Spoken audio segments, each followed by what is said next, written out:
Far Cry is a series known for its incredible landscapes, memorable villains, and of course an arsenal big enough for you to wage a small one-man military coup.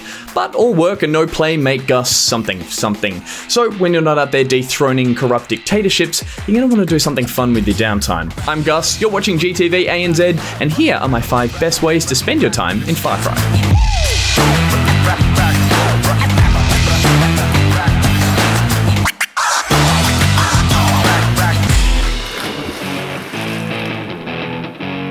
Even though Jason Brody's vacation takes a turn for the worse at the beginning of Far Cry 3, that doesn't mean you too should be bummed out about exploring the sun-soaked shores of the Rook Islands. Because fortunately, you can still play out all of your favourite tourist fantasies by hooning around on one of the most obnoxious modes of transport available, the jet ski. With a low armor rating and enough noise to alert every guard in the Pacific, it's by no means a subtle way to traverse the tropics, but honestly, who cares when you're having this much fun? Just go nuts, hoon about to your heart's content, run over some marine wildlife. And don't you go worrying about that deposit. When you're done with the thing, just beach that bad boy and be on your way.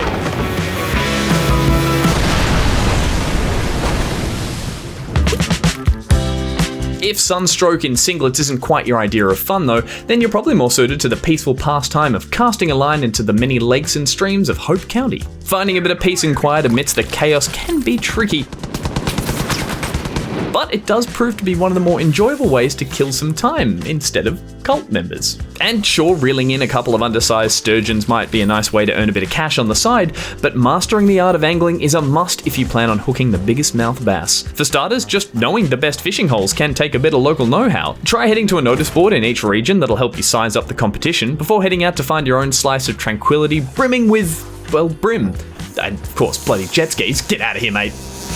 Make sure, of course, you pick the fishing perk as soon as you can, and be sure to keep an eye out for signs of splashing or swarms of bugs that indicate a prime spot for you to drop a line. And finally, if you're the type of fisher that prefers to blame your equipment, then be sure to check specific requirements in the store to unlock better fishing rods, like old Betsy or Wonderboy here, each with their own rod stats. Whew! Just look at that rate of fire.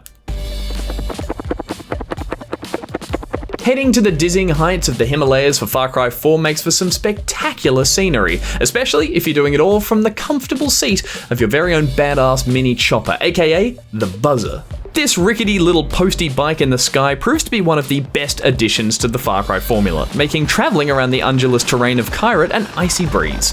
Having a height advantage also proves useful when dropping in on the locals. Raining hell from above before then zipping away to safety takes a lot of the legwork out of liberating outposts. And while long scenic flights are a nice way to get the lay of the land, if you would rather just map it all out at once, then getting to grips with this little gyrocopter proves the quickest way to tick off multiple bell towers at once. And if the climbing puzzles aren't exactly your thing, you can attempt to skip them altogether by flying to the top, simply stepping out and disrupting the propaganda machine right then and there. You will want to take it easy though, these little beauties aren't built for precarious parking. Oh, okay. Guess that lives here now. While hunting has become a staple of the Far Cry series, if you want to get in touch with your alpha predator and really feel like top of the food chain, then forget explosives, forget telescopic sights. You're going to want to go all the way back and learn how to hunt like your relatives did. Your ancient relatives, that is. Hunting in Far Cry Primal is far less of a side quest and more of a fight for survival as you stalk some of the fiercest creatures that ever roamed the open world. And playing a bigger part in the game means honing your ability to hunt is more important than ever.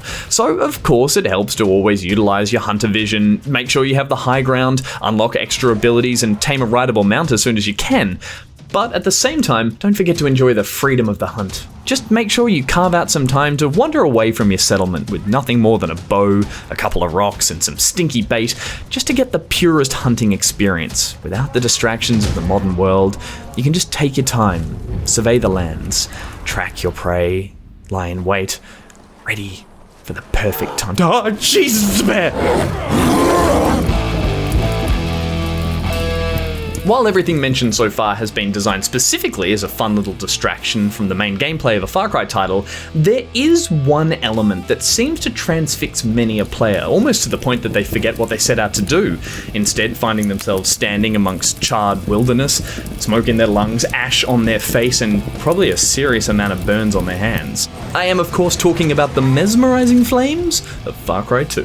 Whether it started innocently enough from a blown up buggy or the result of more intentional backburning, watching the propagating flames crackle and consume everything around you is undeniably satisfying, and can quickly become the most effective approach for clearing both the undergrowth and the unstable militia forces in the region.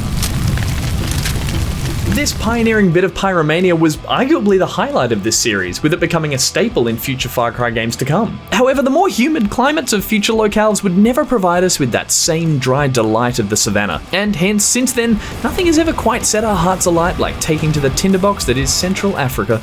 So pretty. Look at it burn. Well, that's my list, but let me know in the comments, what are your favourite things to do in Far Cry? And while you're there, make sure to subscribe to gTV ANZ, as we're here doing live streams and videos every Tuesday and Friday. Until then, thanks for watching, we'll see you soon.